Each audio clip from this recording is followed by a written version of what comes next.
I took photos of my journey so I could share my point of view and my experiences with the rest of the world. When I tell people I was once homeless, the question that I get asked most often is why? Why did I end up homeless? I put my faith and trust in a system that is so broken, it failed me, even though it was designed to help low-income and poverty-stricken individuals and families. In early 2019, I could no longer pay the rent and put food on the table at the same time. That's when I found myself homeless in rural Manitoba. My employment income assistance caseworker gave me some advice. Make your way to Winnipeg. There are more shelters to choose from. So I did. But there were so many roadblocks, it felt like they were put in place just to keep the homeless precisely where they are, in a constant state of survival of the fittest. Most often, I couldn't get into the shelters because they were full, and there was a several months-long wait list.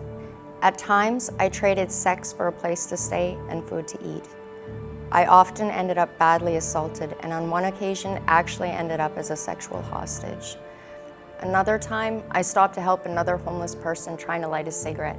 At that point, he grabbed my arm and tried to drag me down a back alley, muttering a whole lot of talk about making nice babies. If it weren't for the very large stranger who grabbed the man and told me to leave, I don't know where I would be today. I was able to apply for Manitoba housing, but was told I'd have to wait at least 8 weeks. I was denied all rentals I applied for. I never saw the inside of any shelter. It was hard enough just finding a place to go to the bathroom. Most of the public washrooms were locked or for paying customers only. At one point, for a while, employment and income assistance cut me off because I didn't have a fixed address. One time, the crisis stabilization unit took me in because I felt suicidal after my sexual assaults. But I was not given any counseling or any real help, and instead, they released me back onto the street days later, still homeless and still traumatized. That night, I found myself crouched against the outside wall of a McDonald's. All I could do was sit there and cry while I begged anyone and everyone on my Facebook page for some sort of help.